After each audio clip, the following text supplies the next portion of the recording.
बैंकों की खस्ताहाल का जिम्मेदार कौन? पीएम मोदी बदल रहे आरबीआई की पॉलिसी।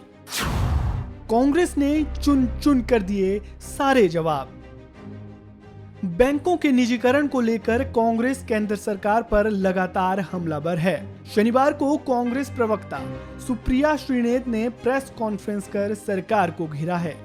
सुप्रिया श्रीनेत ने आरबीआई के बुलेटिन का हवाला देते हुए कहा कि आरबीआई ने भी इसे लेकर चिंता व्यक्त की है। उन्होंने कहा कि रिजर्व बैंक ने अगस्त के बुलेटिन में बैंकों के निजीकरण पर गहरी चिंता जताते हुए कहा है कि इससे देश को बड़ा नुकसान हो सकता है।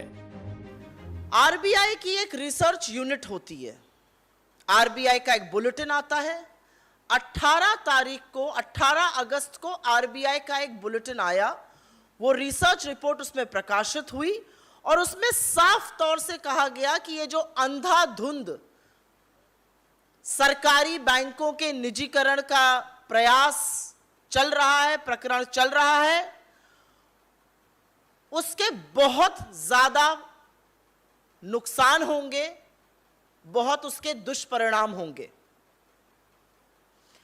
कल सुबह 11:07 पर 19 अगस्त को general secretary communication Shri Jairam Ramesh ji ने इस पर एक ट्वीट भी किया और उन्होंने बताया कि कैसे 27 सरकारी बैंक अब सिर्फ 12 बन चुके हैं और ये जो बेचे जाओ पार्टी भारतीय जनता पार्टी है, ये औरों को बेचना चाहती है, किसी की नहीं तो आरबीआई की तो सुन लीजिए, जो कि बैंकिंग रेगुलेटर है, एक स्वतंत्र बहुत रिस्पेक्टेबल संस्था है।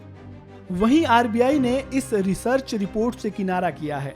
आरबीआई ने कहा कि उसने यह रिपोर्ट तैयार नहीं की है। आरबीआई के इस कदम पर सुप्रिया श्रीनेत ने कहा कि रिजर्व बैंक को सरकार के दबाव में यू टर्न लेना पड़ा। यह बेहद ही चिंताजनक है। लेकिन कल रात होते होते आरबीआई जैसी संस्था को यू टर्न करना पड़ा।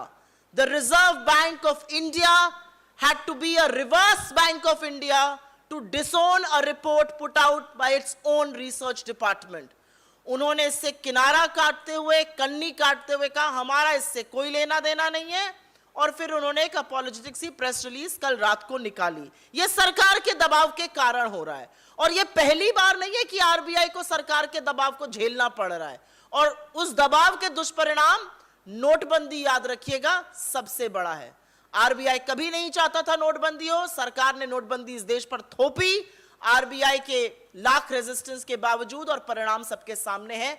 आज भी हम नोटबंदी के कुप्रभाव से उभर नहीं पाए हैं और फिर से एक बार दबाव डाला गया आरबीआई जैसी संस्था पर, जिसको यू टर्न लेना पड़ा अपनी ही रिसर्च रिपोर्ट पर। सुप्रिया श्रीनेत ने आगे कहा कि रिजर्व बैंक की यह रिपोर्ट कहती है कि यदि वित्तीय संकट के समय सरकारी बैंक नहीं होते तो देश की आर्थिक स्थिति पर इसका बहुत नकारात्मक असर पड़ता।